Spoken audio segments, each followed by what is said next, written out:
Welcome to this lesson. We're going to take a look at descriptive composition in English. So what is a descriptive composition? In simple terms, we can say a descriptive composition basically involves painting a picture with words. It's all about painting a picture with words. Okay? So the whole point of writing a descriptive composition is to make the person who is going to read your composition to experience what you experienced. Okay? And by experiencing, I mean they have to see what you saw. They have to hear what you heard. They have to smell what you smelled. They have to feel what you felt. Okay? They have to taste what you tasted. Okay, they should have the same feeling that you felt when you were there, the same experience. Okay, so how do you do that? You have to describe how you were perceiving everything, how you were seeing everything, how you were hearing everything, how if there was food, how you were tasting everything, and the likes. So descriptive composition may be maybe to describe a person, maybe the first time you met, maybe a celebrity. Okay, the first time you met a celebrity, what did you feel? How was it? Okay, so you can describe the experience, or it can be a place. The first time you went to a place maybe that you have never been. Okay, maybe if you have never been to Livingstone, maybe the first time you went to Livingstone to see the Victoria Falls, how was it? Okay. It has to be the feeling, not just describing the Victoria Falls. Like the Victoria Falls is big. How big? Okay. How big? What did you feel?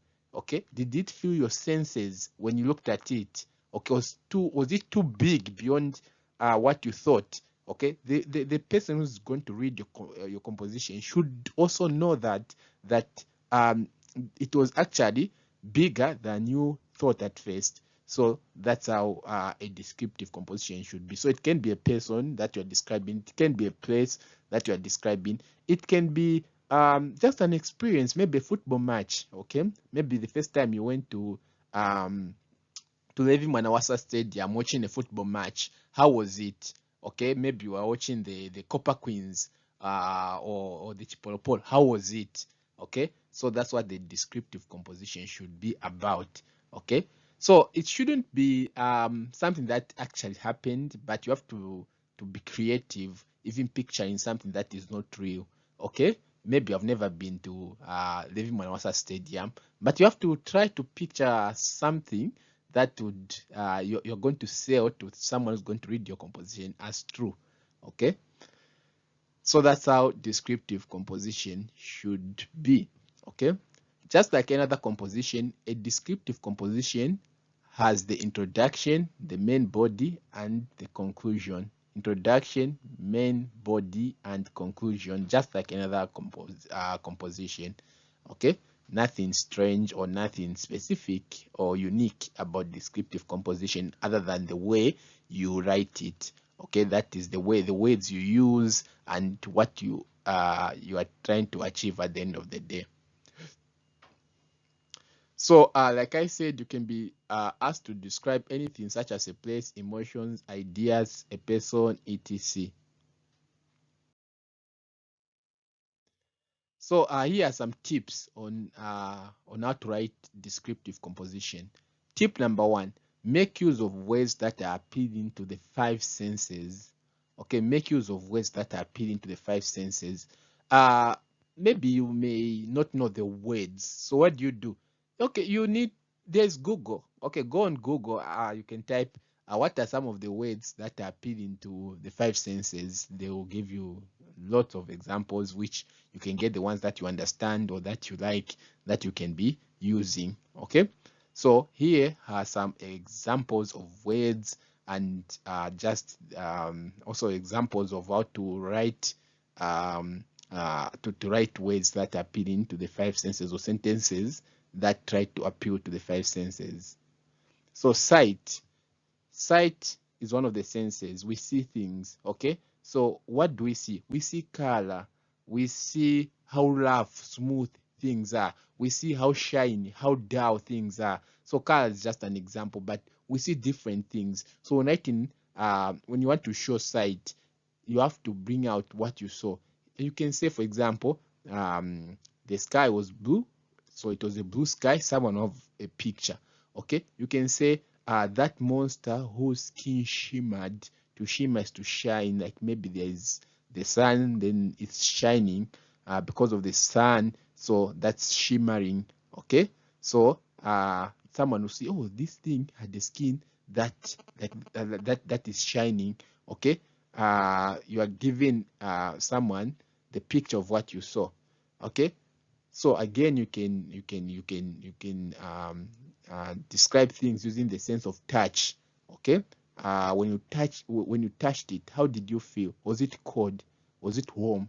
Was it hot? Okay, so those are the kind of those are the words or the kind of thinking that should be involved when writing a descriptive composition. Okay, so you can say, for example, a hot cup of tea. Okay, a touch as warm as that of the sunrise. So if you look at these two descriptions, when you say hot cup of tea, how hot was the cup of tea? Okay, yes, it's hot, but how hot? Okay, so this is not clear because it does not give someone an idea of the temperature. But if you look at this one, a touch as warm as that of the sunrise, someone will have a picture. Oh, sunrise, the way it feels, that was how warm the touch was. Okay, so always try to compare the feeling or I mean the descriptive word with something that someone can relate to, not just say a hot cup of tea. How hot? Okay, was it as hot as a volcano? How hot? Okay, so do that. Try to do that to make your description clear. If you look at this, a blue sky, how blue was it? Was it as blue as the ocean? Okay, well, how blue was the sky? Okay, so it's not again clear because it can be blue, but how blue? Okay, so but this one, that monster whose skin shimmered, again, how did, it's okay, but maybe it can't give someone a clear picture. Okay, it was shimmering like what? Okay, so always try to when you describe something, then when you say use a descriptive word, then you add something to compare. I'll share more information on that. Then smell, odor, fragrance. Okay, odor is smelling a bad, like maybe a bad smell. Fragrance, it's a sweet smell, like the one that comes from flowers. Okay, so for example, you can say the odor that emanated from that room must have come from carcasses of rats. This gives a picture of how bad the smell was. Okay, because it smelled like there were dead bodies of rats, So someone will have a clear understanding of how bad it was. You can also use the sense of hearing, noisy, okay, silence, deafening, okay, something that is so loud such that it makes you feel like you are deaf, like you can't hear. Okay, for example, the music was so loud that I couldn't hear my own thoughts. Okay, the music was so loud that I couldn't hear my own thoughts. You have a picture how loud the music was, such that even what you are thinking was being disturbed. Okay, so this is a good way to describe. When you say the music was loud, how loud was the music? But when you say like this, someone will have an idea. Okay, and of course, the key skill is to read a lot of descriptive compositions. You're going to be getting lots of these. And finally, taste, okay, such as salt, sour, okay. So you can say the food was so salty that I almost threw up my tongue. Okay, the food was so salty such that someone vomited their tongue. Okay, you can even imagine, you put food in your mouth, you just want to throw up in the air. Now when you put in the tongue, it just makes the whole thing so complex, so engaging. So the next step is to make use of similes. you have to make use of similes. What are similes? Okay. Okay, so a simile is a comparison of one thing with another thing of a different kind, or it is just comparing things. Okay. Uh, when you are using similes, they help in giving your description more. They help to make a description more emphatic or clear. Okay, they make your description emphatic or clear. Okay, so that's the point of using simile. It is just from what it is the what I'm from describing, where you instead of just saying it was a hot cup of tea, but you add something to compare how hot the cup of tea was. Okay, it gives someone a clear picture or a clear experience of what you're trying to describe. Here are some examples of similes. So, as idle as a post, you can say, that strange man stood as idle as a post. You know how posts are in the street. They're just there standing, not doing anything. Okay? So, when you say someone stood as idle as a post, you even picture that this one just stood, but no plan, no movement. You can't even tell that if this person is planning to do anything. Just idle. Okay? You even picture, you even have a picture of how idle they appeared. Okay. Another example of a simile is as neat as a pin. As neat as a pin. Okay. You know how neat pins are. Okay. Silvery and all. So you even see that this person or whatever was being described was neat. As busy as a bee. As busy as a bee. You know how busy bees are. Okay, so you can even have a picture. You can say, when I reached at that market, all the traders were moving up and down. Everybody seemed to be as busy as bees. Okay, you can have a picture of how busy these people were.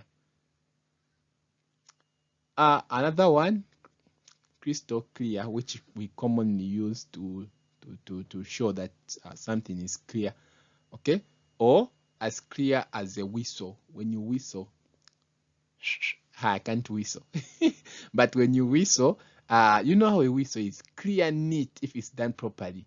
Of course, not like mine, yeah, but it gives you a picture of how clear something is. Okay, so these are some of the similes. Another one which I used to like when I was in grade 12, as serious as anybody could be in this situation. I took this from a story.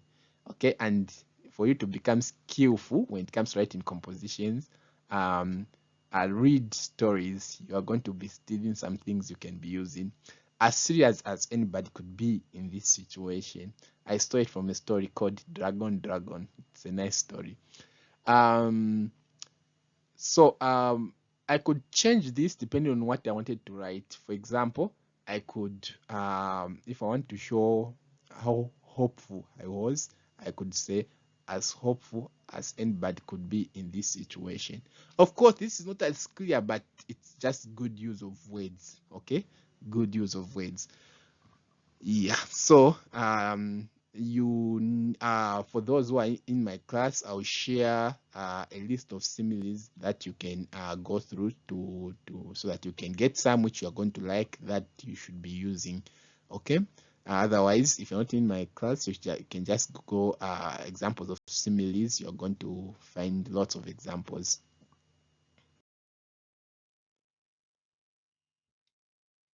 Okay, so now when you are describing something, there should be an order.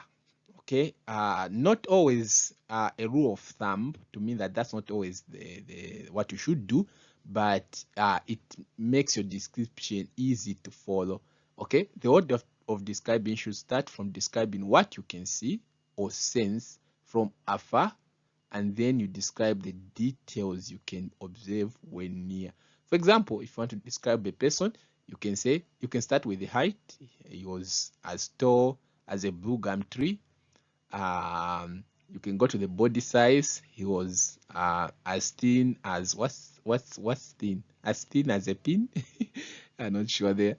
Then you can go to maybe describing their skin. Maybe you can say they were as white as a white sheet of paper. What's as snow, as white as snow. Snow is white, so you can say they were as white as snow. um, then you can go to the face and details that you can tell when near, such as eye color, nose shape. So of course, for you to find it easy, you need again to look at examples on ways that you can use to describe eye color. Okay, the shape of the nose. How do you say it? You have to know, maybe saying a broad nose is appropriate and the likes. Okay, even the mouth. Okay, so you need to know even the chin. Okay, you need to know how to describe certain facial features, okay, of people, for you to be able to describe people. Okay, so here is a question. Describe the worst place you have visited. Describe the worst place you have ever visited. Okay, so of course, this one wants us to describe the place. Okay.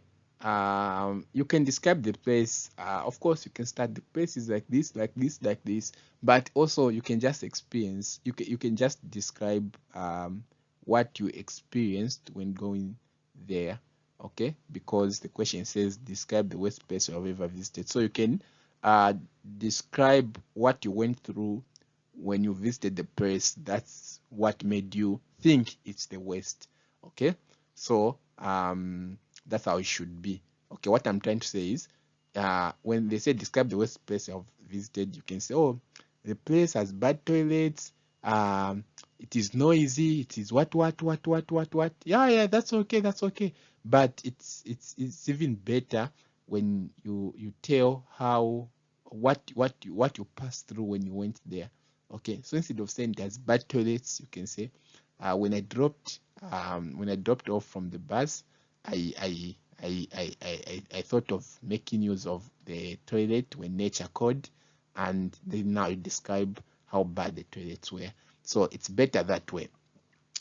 So most of the times, actually, you have to combine narrative and descriptive. Okay, you can't just write 100% descriptive, 100% narrative. Okay, try to combine them. They can give you a question like write a story about the day a monster attacked the village. Okay, they haven't said if it's a narrative or a descriptive. Even if they say that it's a narrative, for example, narrate a story about how a monster or about when the monster attacked the village. Okay, for you to write a better story, it should have both narrative and descriptive combined. For example, you can you can start narrating about how people started knowing that there was a monster that was attacking the village. Okay, then the point when people meet the monster, you have to describe how the monster looked, okay, or how it appeared, what it did, anything that you may need to use to describe how bad it was. Okay, so that's how description that's how to use description and the narration together. Okay, so it's not always that they should be standalone. Okay, so how do we describe the worst place you have ever visited? Okay, so here's a simple solution. It starts, of course, it needs a title. Okay, you know the rules. Title first. Okay. Um. So, but here it starts. Down Kawama is the name that stuck in my head on that day of December. Smelly, dreaded, and rat-infested was the place. In the brightest of days, flies roamed the skies, and in the darkest of nights, rats roamed the streets. Wow, what place is this? Okay, let's go to the main body. I visited the place to see my uncle who had once visited our family when I was young. Had dropped off at what seemed to be the bus station, but was all covered in mud into which rotten tomatoes had found rest. The nose-scorching, stinky heat that bounced off the mud from the sun was beyond what I could bear, but had already crossed the Rubicon. Okay, so this is an idiom. Okay, it's an idiom. Had already crossed the Rubicon. An idiom are some words, of course, that of course, when you think about this literally, what does it mean to cross the Rubicon? What's the Rubicon? Yeah, but what it means is you have done something and you have reached a point where you can't go back. You can't change your mind to go back. Okay, you are decided, no way to go back. Okay, so that's what it means here. Okay, so let's continue. We see how it goes. So we're going to learn more about idioms so that you can see which ones to use as you develop your skills to write stories. So it continues. I dragged myself out of that mud as quickly as I could.